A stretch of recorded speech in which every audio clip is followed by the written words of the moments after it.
aprender a saber y reconocer. Entonces hoy día vamos a avanzar lo que es la amenaza de parto pretérmino. El nacimiento pretérmino va a afectar de un 10 a 15% de todos los embarazos.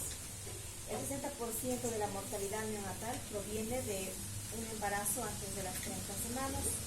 El 60% de los partos pretérminos van a ser espontáneos y están precedidos de una amenaza de parto pretérmino. El 45% de las pacientes hospitalizadas con amenaza de parto pretérmino van a tener un parto prematuro. Nosotros vamos a avanzar lo que es la amenaza del parto pretérmino. La definición de parto pretérmino va a ser aquel que ocurre entre la semana 20.1 a 36.6 semanas de gestación, con un peso igual o mayor a 500 gramos y que presenta signos de vida. Se va a caracterizar por presentar contracciones uterinas regulares, generalmente 4 contracciones en 20 minutos u 8 contracciones en 60 minutos. Los cambios progresivos del cuello uterino tienen que estar y formar parte de una amenaza de parto pretérmino, como ser un borramiento igual o mayor a un 80% y una dilatación igual o mayor a 2 centímetros. ¿Qué es lo que tienen que saber ustedes? Que una amenaza de parto pretérmino se va a acompañar o se caracteriza por la presencia de contracciones uterinas que son dolorosas en la mujer. Vamos a ir viendo que hay distintos tipos de contracciones. Tenemos las contracciones de Braxton Hicks, tenemos las contracciones de Caldeiro, que se van presentando en el transcurso del embarazo. Las de Braxton Hicks no son sensibles, no son sentidas por la madre y se presentan en las primeras semanas de gestación. Las de Álvaro y Caldeiro también se van a ir presentando, pero estas van a ser que se pone dura la barriguita y pero no causan dolor en la madre. Y las contracciones verdaderas de un trabajo de parto o de una amenaza de parto pretérmino se caracteriza por la presencia de contracciones uterinas con dolor, que las son percibidas por la madre y que siente dolor. Estas contracciones uterinas tienen que ser capaces de desencadenar, de hacer que el cuello uterino vaya reblandeciendo, vaya borrando y vaya dilatando. Esa es una verdadera amenaza de parto pretérmino. A veces confundimos, nosotros internamos pacientes que no tienen una verdadera amenaza de parto pretérmino. Ustedes tienen que saber que para que sea una verdadera amenaza de parto pretérmino tienen que cumplir estos criterios: dolor, contracción uterina, borramiento y dilatación del cuello uterino.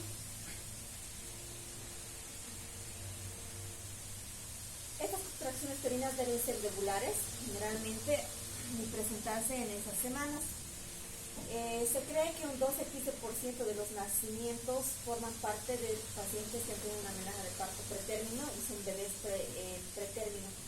13 millones de partos prematuros en el mundo. La amenaza de parto pretérmino es un problema de salud pública en todo el mundo y tiene una alta mortalidad tanto perinatal como neonatal, o sea, riesgo de vida tanto del feto como de la madre, y nos lleva al gobierno y al país a altos costos económicos. Su frecuencia varía de 5 a 10% en los países desarrollados y hasta un 40% en los países subdesarrollados, que Bolivia es un país subdesarrollado, tiene una alta incidencia en nuestro país la amenaza de parto pretérmino. Las diferencias entre amenaza de parto pretérmino y trabajo de parto pretérmino. Esto tienen que saber. La amenaza de parto pretérmino va a ser la presencia de contracciones uterinas, una en 10 minutos o 45 o 4 a 5 contracciones en 20 minutos tamales. Tiene que haber contracciones uterinas entonces, por lo menos una contracción en 10 minutos o 4 o 5 en 20 minutos con duración de 30 segundos. La dilatación menor a 2 centímetros y un borramiento menor al 80%.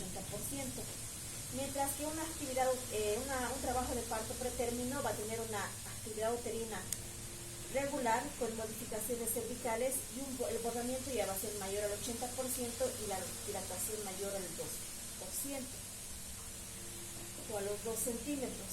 ¿Qué es lo que tienen que entender en esto? Muchas veces ustedes van a tener que revisar pacientes con embarazos entre estas etapas, ¿ya? Antes de que sea término. 34, 35, 36. Al revisarlas van a notar que hay dilatación, que hay contracciones uterinas. Cuando yo voy a uteroinhibir, o voy a decir es una amenaza de parto pretérmino, cuando la dilatación sea menor a 2 centímetros y el borramiento también sea menor al 80%. Ya si mi paciente llega con 3, con 4, con 5, con 6, aunque esté con 34 semanas, con 32 semanas, es un trabajo de parto pretérmino. Entonces esas diferencias tenemos que tener. Esas ya no vamos a inhibir, esas vamos a tener que atender un parto, porque ya no se puede inhibir a que se sigan las contracciones. Vamos a ir viendo en el mecanismo de trabajo del parto y en las fases de trabajo de parto que la dilatación tiene una fase latente y una fase activa. Doutora, ya sería dilatação maior 2 centímetros, ¿no? Ya.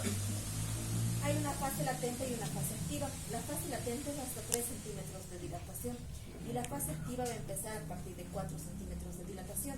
Cuando mi paciente ya llegue con 4 centímetros de dilatación, yo no voy a uteroinhibir, yo no voy a poder hacer nada. Eso va a dilatar y se deben hacer en las próximas horas. Pero si me llega una paciente con 2 de dilatación, con 1 de dilatación, hasta 3 centímetros de dilatación, yo puedo uteroinhibir y dejarlo unos días. Puedo hacer maduración pulmonar, puedo buscar el equipo de neonatología y darle un tiempo al bebé para que logre madurar los pulmones. Pero si ya me llegó con 4, con 5, eso ya no se va a poder detener. Y si no tengo la capacidad en el centro de salud o en el hospital donde yo me encuentro, tengo que buscar una referencia para llevarlo a un lugar donde tengan toda la terapia neonatal.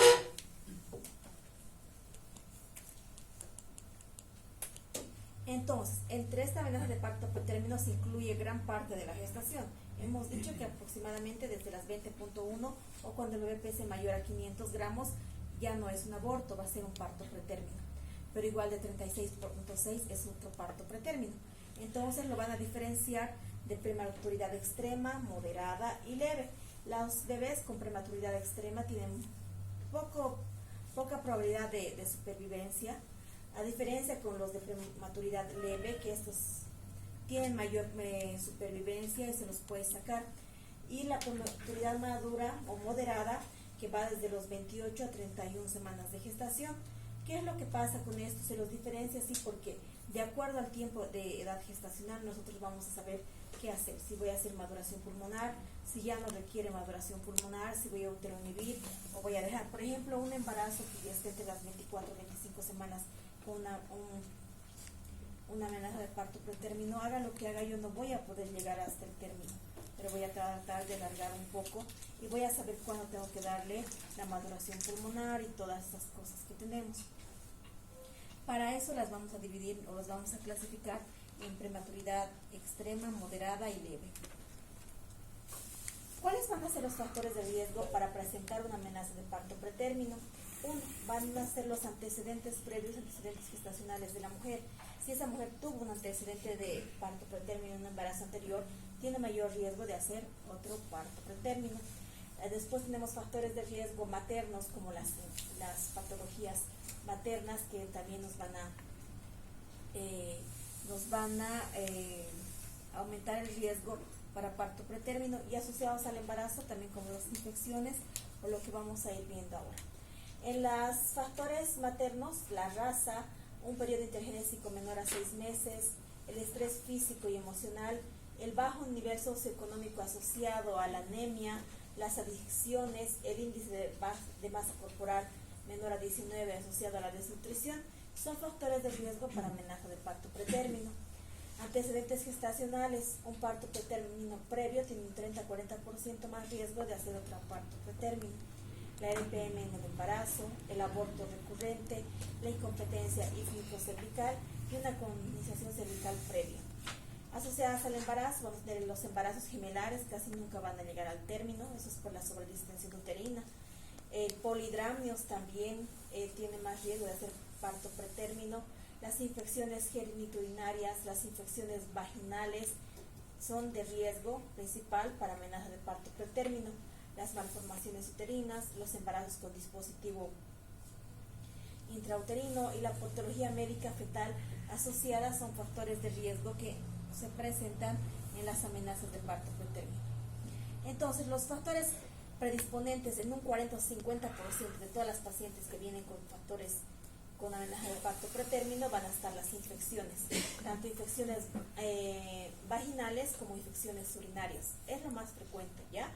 Entonces, siempre que vean, revisen si hay una infección urinaria, si tiene dolor al orinar, está orinando frecuentemente o ha tenido secreciones vaginales y todas esas cosas. Estas infecciones vaginales pueden ser las vaginosis bacterianas, que van a aumentar de 1.8 a 3 veces el riesgo.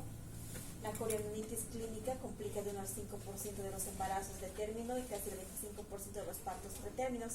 Esto mayormente se van a presentar en las RPMs, en las rupturas prematuras de membrana, que van a ligar a una coriamnitis y que pueden ser causantes de las amenazas de parto pretérmino. Los hábitos y conductas, el tabaquismo, la drogadicción, el alcoholismo, el estrés físico y psíquico son factores de riesgo. Una carencia o inadecuado control prenatal también, complicaciones médicas, complicaciones maternas como enfermedades crónicas, diabetes, hipertensión, enfermedades renales, anemia, desnutrición y sífilis son causantes o predisponentes a una amenaza de parto pretérmino. Un trauma abdominal, enfermedades virales, la preeclampsia, después tenemos a la insuficiencia placentaria, los RCU, tienen mayor riesgo de hacer una amenaza de parto pretérmino, los polidramios y todas esas cosas que nos puede llevar a que el bebé nazca de forma prematura. Las causas principales entonces, RPM, desnutrición, tabaquismo, deficiencias nutricionales, índice de masa corporal menor a 19, la preeclampsia, el sufrimiento fetal agudo, un DPPNI. ¿Se acuerdan qué es el DPPNI? El crecimiento prematuro de placenta más nacer. La hipertensión crónica, la diabetes, las nefropatías. ¿Cuál va a ser la fisiopatología generalmente en estas amenazas de parto pretérmino? Se cree, uno, que por sobredistensión, existe una sobredistensión uterina que nos puede aumentar el riesgo para que haga parto pretérmino. Esto va a pasar en embarazos gemelares, embarazos con polidramios. El útero, ya llegando al máximo de volumen que puede sostener, va a empezar a liberar la oxitocina y genera contracciones uterinas verdaderas. Esto generalmente nos va a llevar a que se produzca una supresión de la hormona del embarazo. Al final del embarazo, la progesterona, todo el transcurso del embarazo va a ir en un pico alto y se va a mantener bien alta. Pero al llegar a las 36, 37 semanas, esta va bajando, porque tiene que bajar más para que se desencadene el trabajo de parto. Esto puede ser causado también por la ruptura prematura de membranas, la infección e inflamación por los mediadores paracrinos y autocrinos que liberan en la inflamación, van a hacer que se liberen estas y empiecen a producir sus citoquinas y desencadenar las contracciones uterinas. Eso puede llevar también a una amenaza de parto pretérmino. Ya les había dicho que la clasificación de parto pretérmino extremo, moderado o leve van a ser en esas semanas aproximadamente, y las mayor etapa o los que tienen más supervivencia y más riesgo de sobrevivir son aquellos que están en la prematuridad leve, que son de las 32.1 semanas a las 36.6 semanas, que van a corresponder al 70% de todas las amenazas de parto pretérmino. ¿Cómo vamos a hacer el diagnóstico? ¿Qué vamos a hacer nosotros cuando nos llegue una paciente así? Primero, por clínica, vamos a sacar su gasto gestacional. Si el bebé está a término o no está a término, vamos a determinar si tiene contracciones uterinas regulares y la intensidad de cuántas contracciones tienen en 10 o 20 minutos, que es lo que se ha dicho antes. Historia clínica, exploración física. Después de eso voy a hacer el tacto, voy a revisar el cuello uterino y si tiene modificaciones cervicales, el cuello uterino está dilatado, existe borramiento y una dilatación menor a 4 centímetros, es una amenaza de parto pretérmino. Después tenemos exámenes auxiliares que siempre van a estar, como ser la ecografía. Cuando ustedes tengan una paciente con amenaza de parto pretérmino, la ecografía van a pedir una ecografía obstétrica más medición de la longitud cervical. La longitud cervical del cuello se va a ir acortando hasta que llegue a la edad gestacional a término. Entonces, eso me va a hacer como un factor de riesgo para amenaza de parto pretérmino si esa longitud cervical está bien corta. Y tenemos un factor bioquímico que nos predice la amenaza de parto pretérmino de la fibronectina fetal. Casi no tenemos nosotros en los centros de salud ni en las postas, pero si ustedes estuvieran trabajando en centros de salud especializados, se pide eso. La fibronectina, la longitud cervical con la ecografía obstétrica, y mediante la clínica vamos a poder determinar si es una amenaza de parto pretérmino o no. El cuadro clínico, ¿qué van a presentarse? Hemos dicho contracciones uterinas, sensación de presión pélvica, puede que venga con calambres, exceso de flujo vaginal, lumbalgia, dolor abdominal bajo. Muchos pacientes cuando vengan al trabajo de parto a veces va a decir, no me dolía, no se ponía dura, nada, lo único que me dolía era mi espalda. Creo que el dolor se da de tanto a la espalda que muchos vienen con dolor de espalda y no perciben la contracción uterina. Entonces, cuando ustedes tengan paciente con dolor lumbar, cuando ustedes tengan paciente con exceso de flujo vaginal, con lumbalgia, dolor abdominal bajo, traten de descartar siempre una amenaza de parto pretérmino. ¿Cómo vamos a hacer el diagnóstico? Vamos a determinar, primero vamos a sacar una correcta edad gestacional, vamos a controlar si tiene contracciones uterinas, si hay dilatación o no, y con los exámenes auxiliares. Las contracciones uterinas deben ser dolorosas con duración mayor a 30 segundos, por lo menos 6 contracciones en una hora, de tipo cólico, y la dilatación cervical tiene que ser menor a 2 centímetros. La medición de la longitud cervical por ecografía, vamos a tener ciertos puntos de corte. Generalmente cuando tengo un embarazo único de un feto, de solamente un feto, la longitud cervical para que sea una amenaza de parto pretérmino me tiene que reportar como menor a 15 milímetros. En un embarazo de 28 a 31.6 semanas, la longitud cervical tiene que ser menor a 20 milímetros. Y en un embarazo menor a 28 semanas, la longitud cervical tiene que ser menor a 25 milímetros. Esto es porque las 32 semanas, si me viene con una longitud cervical de 25 milímetros, el bebé va a estar bien, no ha habido tanta modificación cervical ni dilatación y ese bebé puede llegar a término sin problema. La fibronectina fetal, que es una glucoproteína localizada en el corion y la decidua, su presencia es normal hasta las 20 semanas. Entre las 20 y las 24 semanas se va a asociar a la amenaza o al parto pretérmino. Ahí tenemos lo mismo de los valores de la fibronectina, que es la glucoproteína. Generalmente va a ser anormal después de las 24 semanas. Se va a encontrar normalmente antes de las 24 semanas y se puede realizar entre las 24 y 34 semanas de gestación en pacientes sintomáticas y tiene un valor predictivo positivo de 92% y un valor predictivo negativo de un 70%. Entonces nosotros vamos a ir viendo si este tiene un riesgo de presentar una amenaza de parto pretérmino. Puede ser en aquellas pacientes que ya tuvieron un parto pretérmino anterior. ¿Cómo se va a tomar la fibronectina fetal? La paciente tiene que estar en una posición de leucotomía forzada, o sea, posición ginecológica, con las piernas extendidas y con un hisopo estéril. Se trata de correctar la secreción cérvico-vaginal, como se hace una tinción de Gram o como se hace una cristalografía. Se coloca en un reactivo especial por unos 10 minutos y nos va a salir positiva si tiene un punto de corte de 50 nanogramos de cilindro. Y si va a ser positiva cuando este corte esté mayor a 50, entonces nosotros vamos a tener más o menos, a veces van a estar en algún lugar y que pueden tomar la muestra, se los hacen el examen especular, meten el hisopo estéril por las paredes vaginales y periuterino, toman una muestra de la secreción y lo envían al laboratorio. El laboratorista tiene los cortes y él nos va a decir si es una amenaza de parto pretérmino o no. ¿Cuáles van a ser las indicaciones y las contraindicaciones para la toma de la fibronectina fetal? Las indicaciones van a ser una paciente con sintomatología de amenaza de parto pretérmino que se encuentre entre las 24 y menor a 34 semanas, que esté con una dilatación menor a 3 centímetros con membranas íntegras. Las contraindicaciones son aquellas edades gestacionales menores a 24 semanas y menores a 34. La ruptura prematura de membranas, una dilatación mayor a 3, porque ya sería un trabajo de parto, ¿no? Un tacto vaginal o coito en las últimas 24 horas y un cerclaje cervical son contraindicaciones para tomar la muestra para la fibronectina.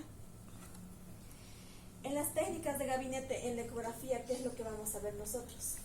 Un indicador de riesgo de parto pretérmino va a ser medir la longitud cervical, y es como ya les había dicho que esta va a ser, dependiendo de la edad gestacional, va a ser menor a 15 en embarazos de 34 a 36 semanas, y característicamente se va a ir viendo si la longitud cervical es mayor a 25, eso tiene bajo riesgo de hacer un parto pretérmino en los siguientes 7 días.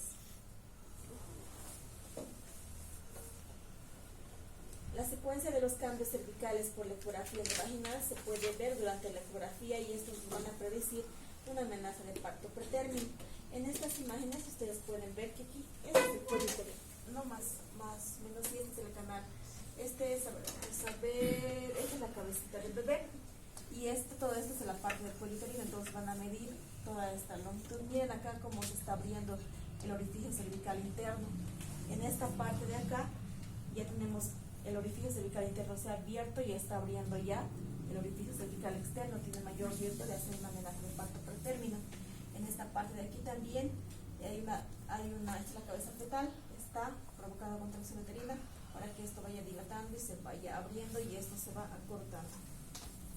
Esa es una amenaza de parto pretérmino, y esas son las imágenes que ustedes pueden ver cuando soliciten la medición de la longitud cervical.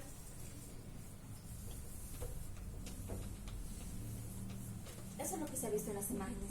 Miren, es el proceso de tunelización que se va a ir produciendo, el borramiento y la acortación del cuello uterino. Primeramente porque la cabecita va a ir empujando, va a ir abriendo esta parte del orificio cervical interno y va haciendo un túnel o un orificio para que pueda salir. Tenemos estos signos, generalmente un signo en T o en Y, que son visibles por ecografía, que nos predicen las amenazas de parto pretérmino.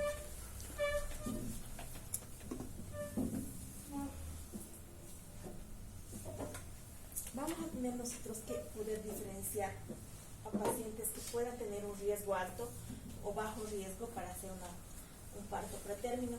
¿Y cómo vamos a ver nosotros haciendo todo el examen clínico y la anamnesis? Si mi paciente viene con dinámica uterina positiva y la voy a clasificar en una paciente de bajo riesgo para amenaza de parto pretérmino, le voy a dar reposo y observación, generalmente 2 a 3 horas en el hospital. Voy a considerar dosis única de nifedipino y voy a ver si hay datos de infección vaginal, infección urinaria, generalmente. Y si encuentro algún factor de riesgo, voy a tratar, y si esas contracciones ceden, la voy a mandar a su casa con reposo relativo y volver a controlarla después de las 24 horas.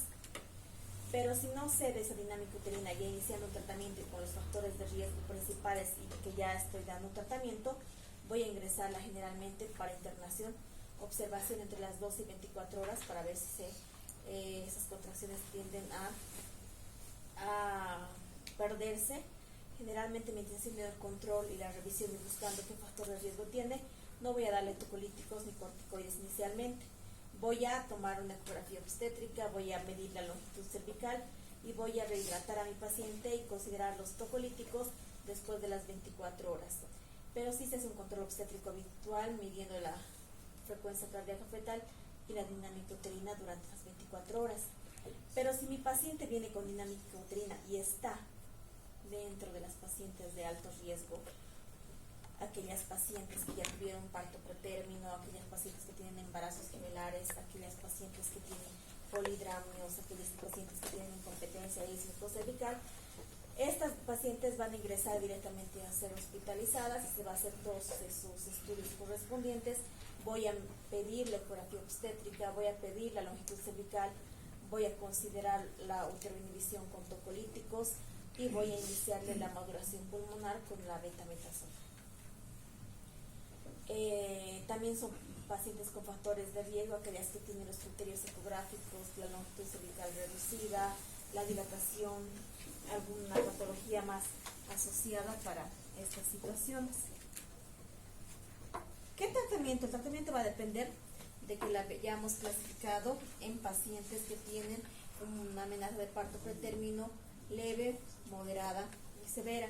Generalmente en estos pacientes que están dentro del grupo de las pacientes con amenaza de parto pretérmino leve, a las 36 semanas, si me viene una paciente con dinámica uterina, con modificaciones cervicales, lo único que nosotros vamos a hacer es mantenerla en reposo relativo, la vamos a rehidratar y vamos a buscar un factor de riesgo si tuvo una infección urinaria, una infección vaginal, y lo vamos a tratar. Generalmente ya no se uteroinhibe a partir de las 36 semanas. Vamos a tenerla en reposo absoluto. De las 35 a las 35.6, nosotros vamos a ver vamos a actuar con una conducta poco agresiva. Vamos a suspender el tratamiento tocolítico endovenoso y se indicará reposo relativo. De forma opcional, si precisa, se administra tocólisis por vía oral por sintomatología. Uteroinhibimos con antitocolíticos orales. Y en estas semanas ya no podemos dar la maduración pulmonar porque los pulmoncitos del bebé ya están desarrollados y la betametasona no le va a hacer mucho efecto, pero la voy a mantener en reposo relativo. Y en embarazos menor a 35 semanas, generalmente nosotros vamos a uteroinhibir, vamos a hacer maduración pulmonar. La primera línea de tocólisis o de uteroinhibición o de que no haya contracciones uterinas va a ser la indometacina, que se da generalmente hasta antes de las 24 semanas, y después de las 24 semanas vamos a uteroinhibir con nifedipino, que también cumple un papel como un antihipertensivo, baja la presión arterial. Y este antihipertensivo también tenemos, antes se utilizaba el atosiban, que ya lo han sacado del mercado, que era como un uteroinhibidor. Y en una segunda línea también tenemos a los que rehidratar a la paciente, ponerle líquidos y pasar su maduración pulmonar. Lo mismo, para hacer un tratamiento hay que ver cuántas contracciones uterinas tiene, si tiene dilatación cervical. Hay que ir evaluando a la paciente cada 2 horas con su frecuencia cardíaca fetal, con su dinámica uterina. En su caso hay que hospitalizar y ir controlando para que no prosiga ni aumente. Si esto no mejora, mi paciente ya internada, hay que iniciar la tocólisis. ¿Cómo voy a hacer la tocólisis o la uteroinhibición? Generalmente hay un tratamiento no farmacológico de un parto pretérmino que me va a ayudar mucho. Ustedes, cuando estén trabajando tal vez en primeros niveles, en postas de salud, cuando tengan pacientes con amenaza de parto pretérmino y no tengan cómo hacer una ecografía, no tengan todo lo necesario, ¿qué es lo que van a hacer?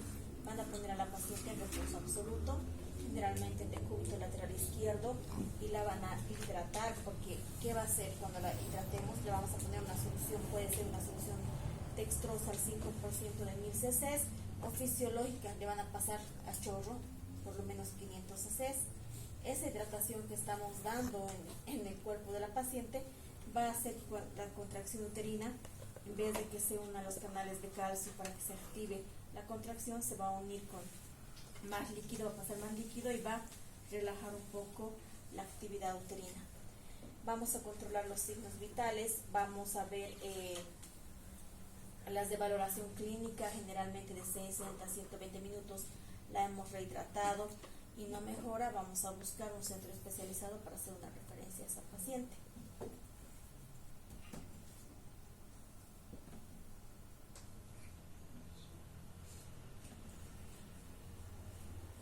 Hay que informar a los familiares y vigilar el inicio de tocolíticos, y en su caso se puede hacer una referencia a un centro especializado. A veces a las pacientes que tenían una verdadera amenaza de parto pretérmino o un factor de riesgo para amenaza de parto pretérmino, las tenían todo el embarazo echadas, recostadas, que no se podían levantar. Se ha ido haciendo estudios, se ha ido viendo que tampoco el reposo absoluto es la mejor indicación para prevenir un parto pretérmino. Sí se aconseja un reposo relativo, que no haga esfuerzo físico, que no levante cosas pesadas, pero no que se quede echada las 24 horas del día. ¿Por qué? Porque hay más riesgo de que estas pacientes puedan presentar efectos adversos como ser una trombosis venosa profunda por la estatía que presenta y la formación de coágulos predisponente por la posición que adopta la paciente y no hay movimiento en los miembros inferiores. Entonces, en pacientes con riesgo de parto pretérmino se les dice, vas a hacer el reposo relativo, no vas a hacer esfuerzo físico, no le vas a levantar cosas pesadas, pero se puede levantar con ayuda al baño, caminar unos cuantos pasos y volver a echarse.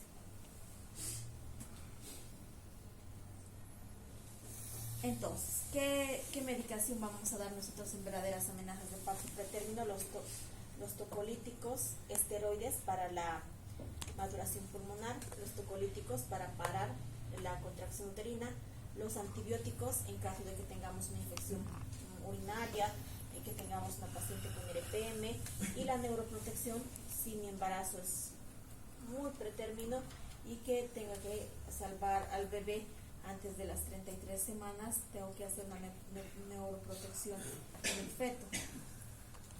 Entonces la tocólisis va a ser, se va a caracterizar por inhibir las contracciones uterinas.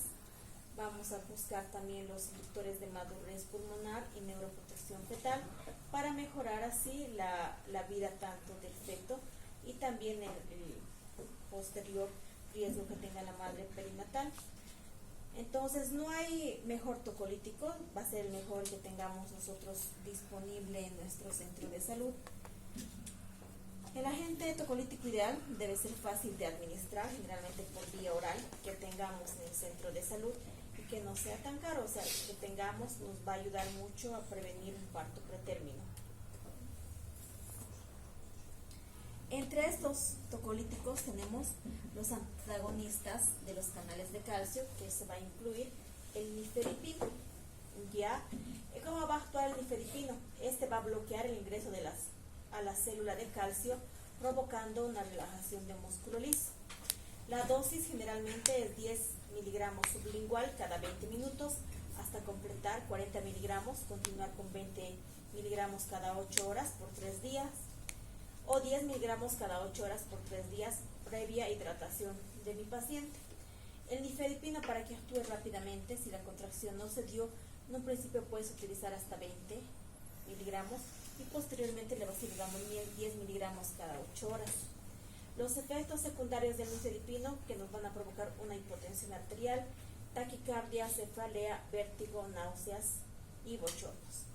Las contraindicaciones para dar nifedipino son pacientes que estos no se pueden combinar con los beta-miméticos, tampoco con el sulfato de magnesio. Relaja más el músculo liso del útero, que te puede producir una hipotonía uterina durante el parto, y también vemos que el sulfato de magnesio te puede dar una parada cardiorrespiratoria, te va a bajar más la presión arterial, pues da una hipotensión. Una cardiopatía coronaria y enfermedades vasculares son contraindicaciones para utilizar el nifedipino.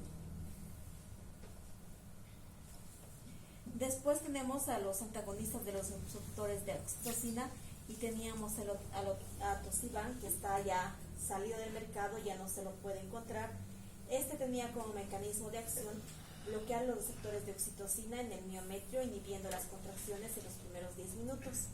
La dosis se daba generalmente en bolo, en una primera etapa, se lo diluía en ml, puede ser en 1 cc o 0.9 cc con la solución, y lo íbamos dando por ciclos. Tenía buen efecto, pero se ha visto que tenía más efectos secundarios como ser una taquicardia, una hiperglucemia, cefaleas persistentes, y por eso se lo ha ido sacando del mercado. Las contraindicaciones van a ser en embarazos menores a 24 y 34 semanas. El sulfato de magnesio, que se usa también, este se utiliza por vía endovenosa. Tenemos al nifedipino por vía oral, entonces, que va a ser nuestra primera elección en amenazas de parto pretérmino. Y después sería el sulfato de magnesio, pero es de uso endovenoso. ¿Qué va a hacer? Va a disminuir la despolarización de las células del músculo liso, va a producir la captación, fijación y distribución del calcio intracelular, y así va a producir la relajación del músculo uterino. Se utiliza de 4 a 6 gramos en bolo endovenoso en 20 minutos y posterior 1 a 2 gramos por hora. Los efectos secundarios: mareos, náuseas, vómitos, cefalea, rubor facial, depresión respiratoria, oliguria, paro cardíaco, edema agudo pulmonar. No va a haber evidencia suficiente de que justifique su uso en la amenaza de parto pretérmino porque tiene muchos efectos secundarios. Contraindicaciones: pacientes con miastenia gravis. Tenemos a los inhibidores de las prostaglandinas, que antes del sulfato de magnesio se puede utilizar el nifedipino, y y a las inhibidores de las prostaglandinas, la indometacina. Pero la indometacina no se puede utilizar en partos pretérminos mayores a 32 semanas, se utiliza antes.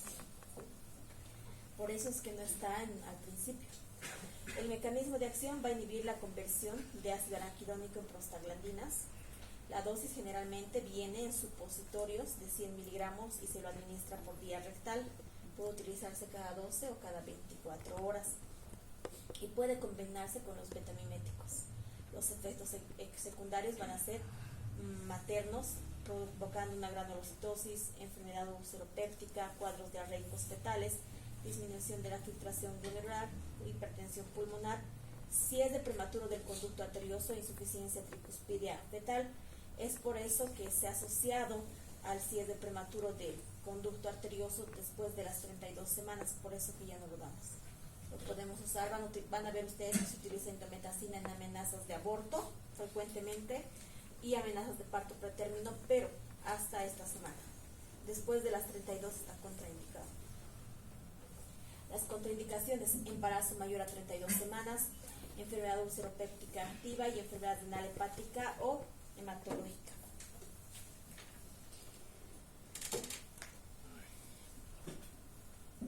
Tenemos ciertos fármacos que se ha visto que tienen un efecto secundario que ayudan a los partos pretérminos, y van a estar los betamiméticos como el salbutamol, la terbutalina, la orsoprenalina, pero hay que ver el riesgo-beneficio para utilizar todos estos. Entonces tienen ciertos mecanismos de acción que van a ayudar en la relajación muscular uterina. Lo malo de estos, que tienden a pasar la barrera placentaria y provocar también los efectos secundarios en los bebés y los futuros nacidos, ¿no? Entonces, por eso no se da tanto, y además los efectos secundarios pueden venir con taquicardia, hipotensión arterial, hiperglicemia, edema agudo pulmonar, cefaleas, náuseas. Entonces se usa su riesgo-beneficio realmente si es necesario o no, pero casi nunca lo vamos a usar. ¿En qué pacientes vamos a tener que no hacer la uteroinhibición o la uteroinhibición va a estar contraindicada? En pacientes con infección coreamniótica, que una paciente ya de tener una RPM ha pasado una coreamnionitis, no me va a ayudar mucho aumentar la edad gestacional o los días de gestación si ese útero está en peligro, ¿no? Está haciendo una coreamnionitis. Después de hacer una coreamnionitis puede hacer una infección sistémica y puede llevar la vida de la madre y del feto. En pacientes con hipertensión asociada al embarazo, pacientes con preeclampsia severa, no voy a hacer uteroinhibición, voy a concluir ese embarazo. En pacientes con patología metabólica descompensada, con madres con enfermedades crónicas severas, tampoco voy a tratar de alargar un poco más la supervivencia del bebé si me está comprometiendo la vida de la mamá. En paciente con ruptura prematura de membranas, el objetivo va a ser que yo madure los pulmoncitos, evitar que entre en coreamnionitis o algún tipo de infección materna y terminar ese embarazo. Y tampoco va a estar indicado la uteroinhibición en bebés con sufrimiento fetal o pérdida de bienestar fetal. Hay que terminar ese embarazo, no necesito prolongarlo más porque se va a morir. Lo mismo contraindicaciones de la uteroinhibición en pacientes con preeclampsia severa, con DPPNI. Hemos dicho que el DPPNI, si lo dejo así, va a provocarme una ruptura uterina, incluso un novito fetal. Hemorragia grave, ¿para qué voy a uteroinhibir si esa mamá está a punto de morir? Sufrimiento fetal, coreamnionitis, muerte fetal, incompatibles con la vida, cardiopatía descompensada, embarazos menor a 20 semanas. De menor a 20 semanas hemos dicho que no van a progresar, además sería un aborto. Embarazos con parto pretérmino de inicio temprano, generalmente, y en embarazos mayor a 37 semanas no se lo uteroinhibe porque ya sería un embarazo de término. ¿Cuáles van a ser los inductores de la madurez fetal? Los inductores van a ser, generalmente el uso son de los corticoides. Se utiliza la betametasona y la dexametasona. No se utiliza la hidrocortisona porque la hidrocortisona no va a pasar la barrera placentaria, y tal vez les puedan preguntar eso en sus prácticas, ¿ya? Porque todo el tiempo van a estar. ¿Qué vamos a utilizar para madurar los pulmones del bebé? la dexa o la beta. ¿Y por qué no la hidrocortisona, no? Si igual es un corticoide. Porque la hidrocortisona no pasa la barrera placentaria y yo necesito que pase para que madure los pulmoncitos de mi bebé. Entonces, ¿qué voy a utilizar yo? Voy a utilizar la dexa o la beta y por dosis especiales. Ahora, ¿qué pacientes voy a hacer? En fetos que tengan generalmente mayor a 26 semanas y menor a 34.6 semanas de gestación. Estos van a disminuir el síndrome de distrés respiratorio del feto nacido y se utiliza en esquemas. Por ejemplo, la betametasona se utiliza 12 miligramos cada 24 por 2 dosis. O puedes utilizar la dexametasona 6 miligramos intramuscular cada 12 horas por 4 dosis. Utilizamos la betametasona con mayor frecuencia porque la tenemos en el mercado y solamente es un pinchazo por día, mientras que la dexametasona van a ser 2 pinchazos, en la mañana y en la tarde, en la mañana y en la tarde, igual 2 dosis, ¿no? Son 4 dosis, igual por 2 días.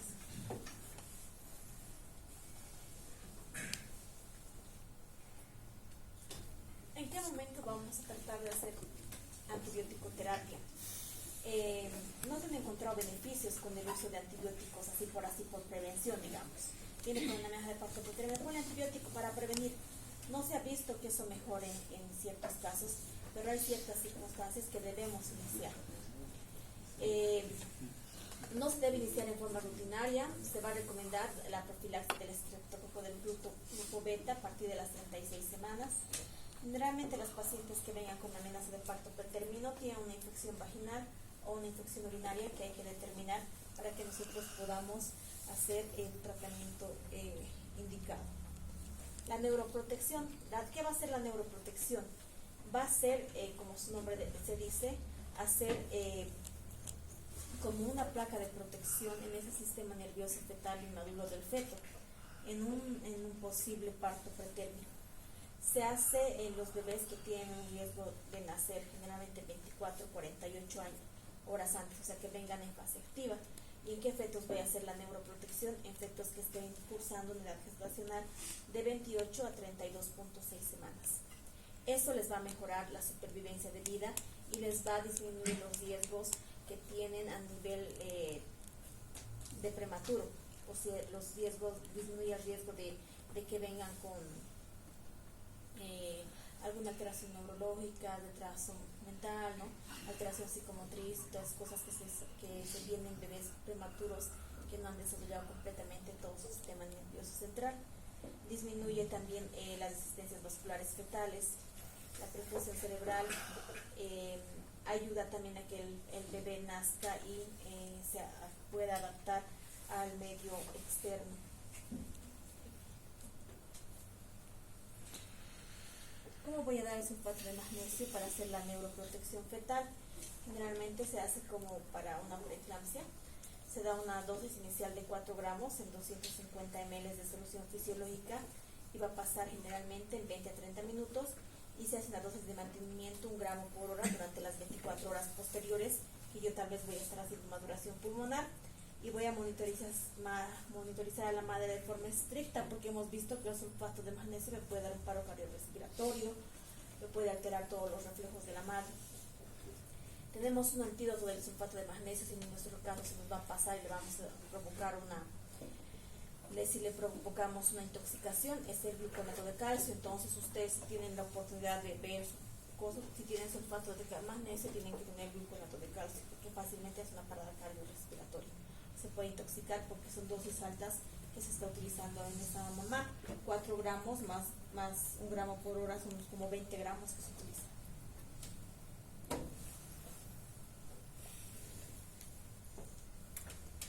En pacientes que también tengan alteraciones uterinas, como ser una incompetencia del cuello uterino, que hemos visto nosotros que era un factor de riesgo para una amenaza de aborto tardía, tenemos que el cuello uterino tiene una incompetencia, ¿no? Tenemos un orificio cervical interno y externo, que mientras se va creciendo el útero, ese orificio también se abre. Cuando detectamos a esta paciente, generalmente se hace un cerclaje a partir de las 16 semanas, que hemos dicho que se cierra ese cuello uterino con unas suturas, y eso me va a prevenir una amenaza de parto pretérmino. ¿En qué pacientes entonces voy a hacer? En pacientes que tengan antecedentes de parto pretérmino, incompetencia étnico-cervical y un parto espontáneo antes de las 34 semanas de gestación. y tenga una longitud cervical menor a 15 milímetros. En pacientes con amenaza de parto pretérmino remitida, o sea que tienen ya varias partos pretérminos, y embarazos menores de 24 semanas de gestación. Ahora, cuando ustedes vean las indicaciones de los partos pretérminos, todo tienen que ser bien investigadores ustedes, ¿ya?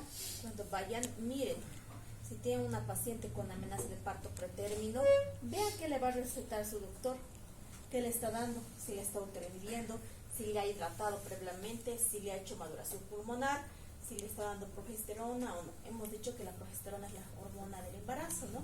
Y que si voy a tener sus bajas de progesterona es porque va a desencadenar un trabajo de parto.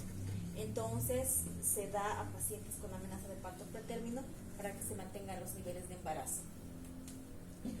En la actualidad se está utilizando mucho la progesterona natural micronizada, ya sea por vía intravaginal o por vía oral. Las dosis pueden ser de 200 a 400 microgramos vía oral o vía vaginal.